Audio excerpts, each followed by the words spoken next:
Be inspired, supported, and empowered. This is the Global Healthy Living Foundation podcast network.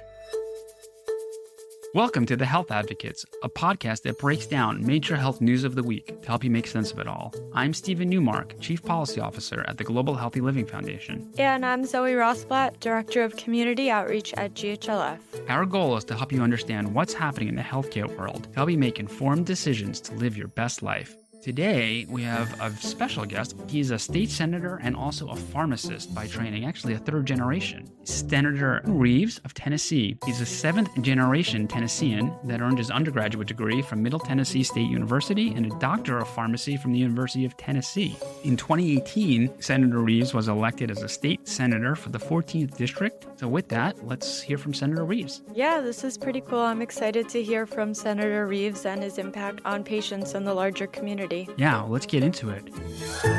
Well, thank you, Senator Reeves, and thank you for joining us here today. Welcome to the show. Glad to be here. Very much appreciate the opportunity to be with you, Steven. Excellent. Well, let's start with what led you to public service. You went from the pharmacy counter to the State House. So how did that happen? A couple of things happened in my life early on. Number one, my father's a pharmacist, and my father was also in public service. He was a mayor of my small town growing up. So I grew up with an individual that was in public office that I already could see the difference you can make in the public service. So I had a little bit of the public service itch whenever I graduated pharmacy school. And then along the way, as I got to be older, a couple of things happened. One is I just continued to fall more and more in love with my state and wanted to give back in some way. But probably the biggest reason ultimately had to do with my love for pharmacy, my love for patient care, and my desire to really want to try to make a difference in the state Senate because there just weren't that many people who have a background in healthcare in the Senate. Yeah, that actually, it is unusual to find a pharmacist in elected office. I mean, we know of several members of Congress. How many pharmacists are you aware of personally in elected office? Are there any other in Tennessee? Funny you say that because Tennessee, I can't speak across the country, but Tennessee is pharmacist heavy in the Senate, believe it or not. Our lieutenant governor, there's 33 senators in Tennessee. We have 95 counties, 7 million people, 33 senators. Our lieutenant governor, top person, he's an old hospital pharmacist. He's a top guy. Our speaker pro tem, the number 2 person, is a pharmacist. Both these guys are retired. They've been out for years, but they both just happen to be pharmacists. And then there's me. So of our 33, 10% of the entire Senate are pharmacists. Now, don't get me wrong. The 2 guys that I'm not retired, I'm like mid-50s, so I'm still working. But these guys are also pharmacists. So it's been good, and we've got a pretty loud voice together. Wow. Well, that's great to hear. I mean, it's really helpful from our perspective as patients to have folks who understand the industry and understand the importance of medications and being on the right therapies. Let's turn to a little policy matters.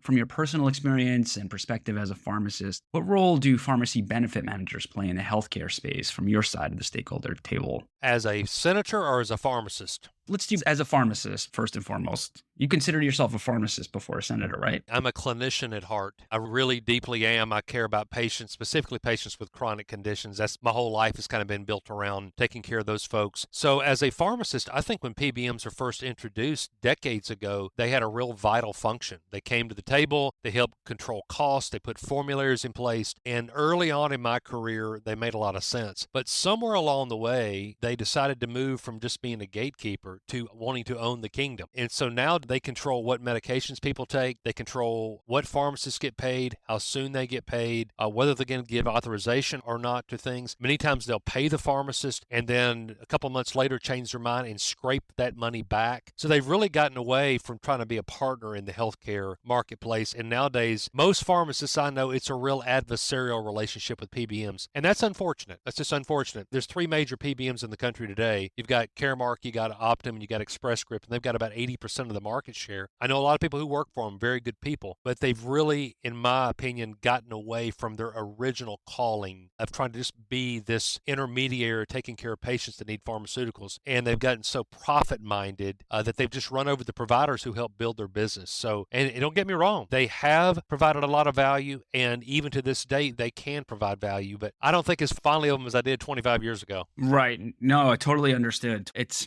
a little bit like the law of unintended consequences, but more so it's the beast that has been created that has gone astray a little bit. Really has been. And so as a senator, you can only imagine, and being a patient advocate being down, there's a lot of the legislation I have carried has been directly focused on that. Things like, an example is an idea called patient steering, which is basically this. If the doctor writes an order to come to my pharmacy and the patient's supposed to come there, the PBM should not jump in front of that order and steer it to their own pharmacy that they happen to own in Illinois. I mean, in Tennessee, really and truly, the patient has the right to choose where to get the prescription filled, and the doctor should have the right to send the prescription to whatever pharmacy he chooses. So little things like that I've tried to do on a PBM level along the way to help patients, help providers, help docs, help pharmacists. PBMs probably didn't like me a whole lot before I ran for office. Yeah. And now that I've run, they really don't like me. So you've spoken publicly about your support of increased transparency in the healthcare space, especially as it relates to PBMs. Can you talk about how this lack of transparency impacts pharmacists in Tennessee and ultimately impacts patients? I mean, just imagine if you had to get in your car every day and you were going to go get gas, but every single gas station you went to, they didn't publish the rates. And you had 5 gas stations in a row. One of them was $3 a gallon and one was $50 a gallon. And you didn't know until after you pumped it into your tank and actually went to pay for it. That would seem to be ridiculous. Or you're going to go buy an airline ticket and you have no idea what you're going to pay for, what it's going to cost until you actually have to pay for it. I mean, healthcare is the only profession, really and truly, where people just don't have insight into what they're going to pay for things. And what that does in turn is it doesn't create consumerism where people can choose. And it doesn't create a sense of competitiveness where providers can all kind of compete with each other for the business. So not having transparency in the PBM worlds or in healthcare in general really is holding back our entire healthcare system from moving forward. And by the way, this is probably more than your listeners want to know. There are other countries around the world that have dealt with this head on. Singapore is a good example. They've opened the floodgates in Singapore as far as transparency. 100% of every single thing is shopped. If you're going to go see a doctor because you've got a cold, you know what it's going to cost. If your wife's going to have a baby, you know what it's going to cost. And you can shop it. You can say, I don't think I want to have a $20,000 baby at the top floor of the hospital. I actually want to have this baby here that's $5,000 at my house. But one of the reasons that's the case is people in Singapore are paying for it themselves. Their health insurance is a lot of their own dollars the way they do it. So they really care about cost, they care about quality, and they absolutely care about transparency. It's interesting. I used to work at a hospital and the CEO used to use a similar analogy. He would say it would be like going to buy a television and you go into the store. There's no prices listed. And how are you supposed to choose? And you go to check out and they just charge you whatever it is. Now, our healthcare system is fragmented enough as it is, and it's expensive enough as it is between acute care and post-acute care, and so many players that are out there.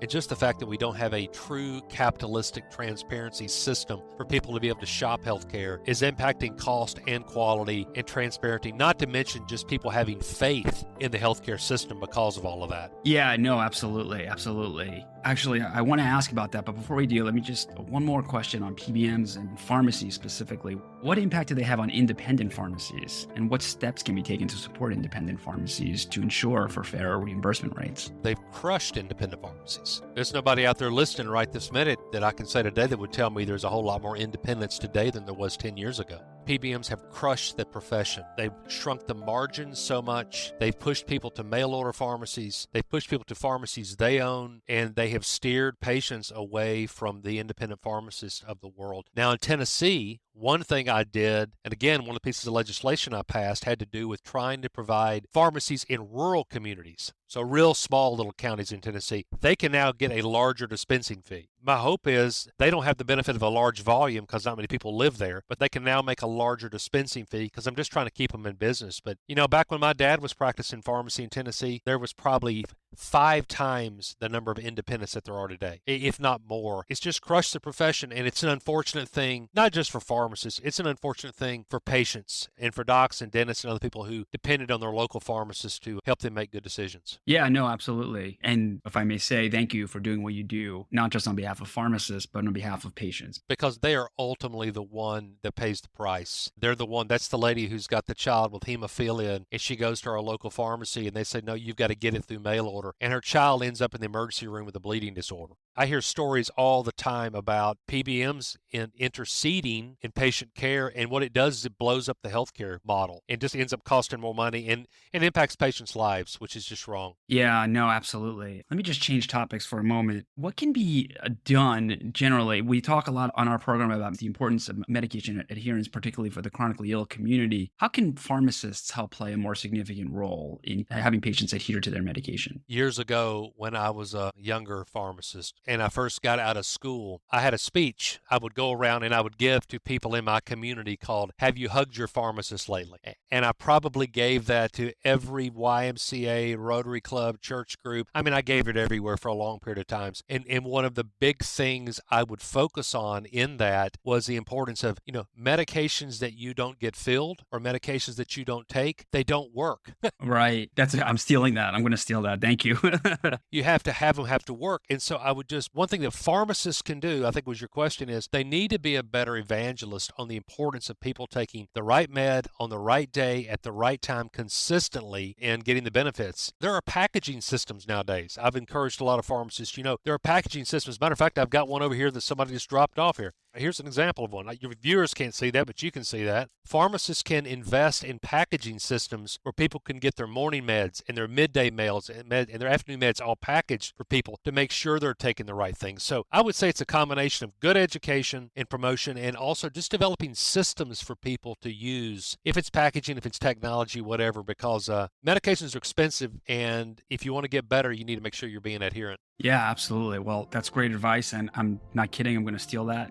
The medications you don't take work 0% of the time. So that's a good one. We in the patient advocate community are very grateful for all the efforts that you're doing in Tennessee. And, what happens in Tennessee reverberates elsewhere as well. So we are so grateful for that. With that, if you have any last words of wisdom for our patient community? No, I would say to you, I appreciate what you're doing. I appreciate you having a voice for so many people out there that have got chronic, complex, and rare diseases. You've got a big platform and they need somebody out there beating the drum trying to help them out. And something else I would recommend to your community: don't just build a relationship with a local pharmacy. Get to know a pharmacist. If you ask somebody what their pharmacist's name is, their pharmacist's name is not Walgreens. Their pharmacist has a name. Get to know the pharmacist, their first name, their last name, build a relationship, and let that pharmacist be part of your healthcare team right along with your doc and other people that are helping you take care of, because we're all in this thing together to try to help people get good patient care. But thanks for the invite today. Yeah, absolutely. Thank you, Senator. That's really great advice, and we'll pass that along for sure. Thank you.